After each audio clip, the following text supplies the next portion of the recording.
for this historic first flight. As we just said, launch is step number one. Those 4 RS-25 engines throttle up, followed shortly after by the 2 solid rocket boosters igniting, sending SLS and Orion skyward. Now on our way uphill, we'll have a number of jettison events. You'll be able to see things coming off of the SLS rocket. One of the most visual ones will be these 2 solid rocket boosters. Now they'll expend their propellant a little over 2 minutes into the flight. They will separate. We'll see them flare off onto either side, and then the core stage continues to fire. We're also going to see the launch abort system come off the top. Once you get high enough in the atmosphere, it's no longer required. You could actually do aborts using engines on Orion and its service module. I will also note that on the launch abort system, it's got those 3 solid rocket motors. The jettison motor is active. The abort and the attitude ones are not for this flight. We don't have people, so we're not flying a fully active abort system. We also have 3 fairings that are there to protect Orion, the service module and the crew module, as we're flying up through the really dense parts of the Earth's atmosphere. Next up, we'll hit core stage separation. So we've got 4 main engines. We'll hear MECO, main engine cutoff. Those engines will shut down, the core stage will separate, drop away. It's eventually going to splash down in the ocean. And that hands over the propulsion duties to this, our upper stage, the Interim Cryogenic Propulsion Stage, or ICPS. Its first job is to execute what's known as a perigee raise maneuver. So the perigee is the lowest part of your orbit. You have a perigee, that's your low part, and an apogee, that's your highest point. We're going to raise up the perigee, and that's going to actually put us in a nice circular path around the planet.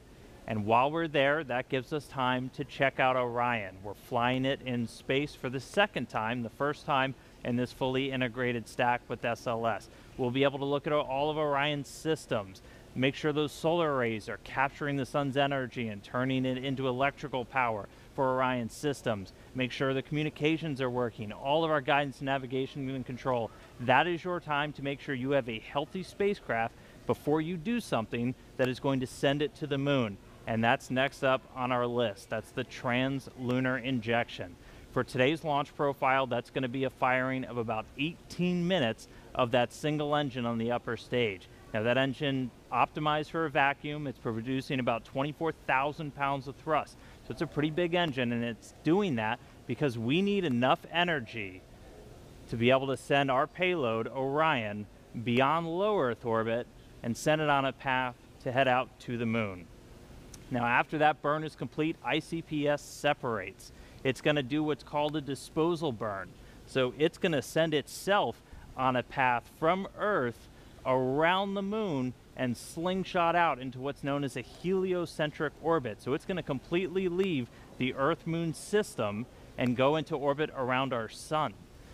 But after it separates, propulsion duties get handed over to this, the European Service Module, and it's got a couple of different engines that it's going to be using, and we're going to be testing those out just on day 1. We're going to do what's called the Outbound Trajectory Correction Burn 1, and we'll do a couple of these trajectory corrections as we're flying out to the moon, but that first one is that first critical test of this large engine, the Orbital Maneuvering System engine. That's the one that has the most thrust, generating about 6,000 pounds of force in a vacuum, and that's what's going to be doing a lot of our maneuvers, or giving us that pushing power as we do these maneuvers around the moon to enter into what's known as distant retrograde orbit, or DRO, and that's this dotted line that you see around here.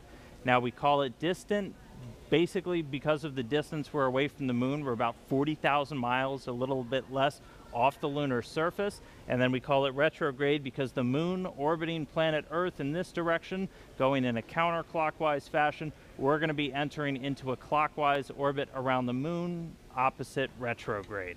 Now to do that, we're going to get in close, we're going to dip in off the lunar surface, we're going to be about 80 miles, 80 statute miles off the lunar surface as we do this outbound powered flyby. Again, the major thrust coming from that Orbital Maneuvering System engine. After we do that, we'll do a final maneuver to actually go into that distant retrograde orbit, that DRO.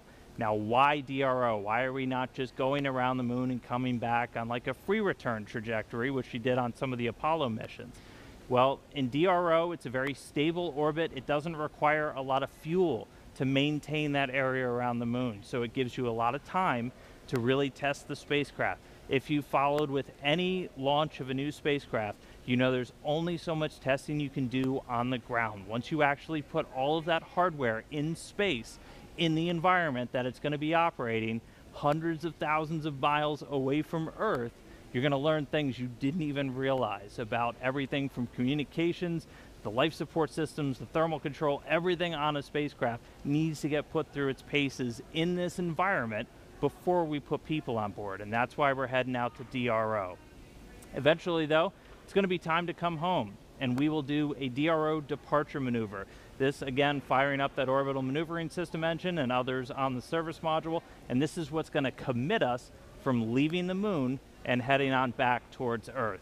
We'll dip in once more close off the lunar surface, slingshot and use the lunar gravity to do this return-powered flyby, and then similar to the way out, we can make correction burns as we kind of fine-tune our path back towards the Earth.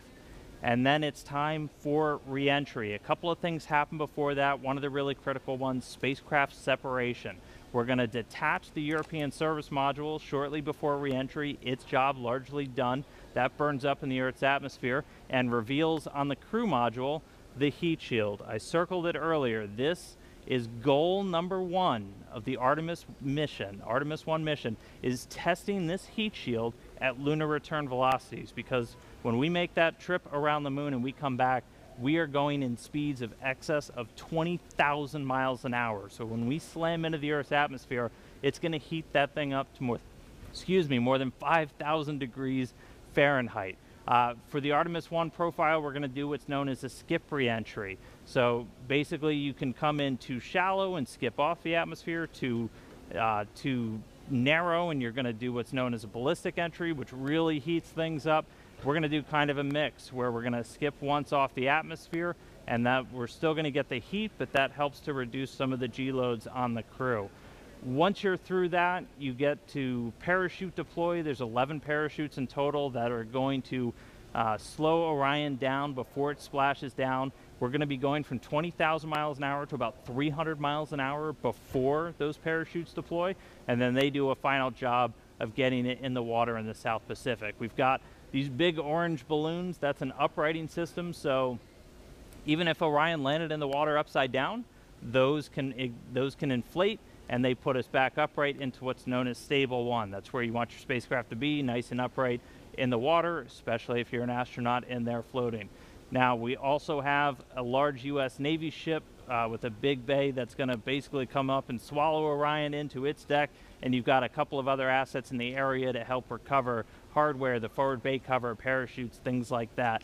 But that's scheduled to happen 26 days after a launch today. So that's 26 days from liftoff here in Florida around the moon to a splashdown in the Pacific, and that will be the first mission in the Artemis program, the farthest we've ever sent a human-rated spacecraft in history, and just the first step before we put people on board. So that's a look at everything still to come. We're counting down to that launch. I'll send it back over to Megan and the team at the host desk, guys.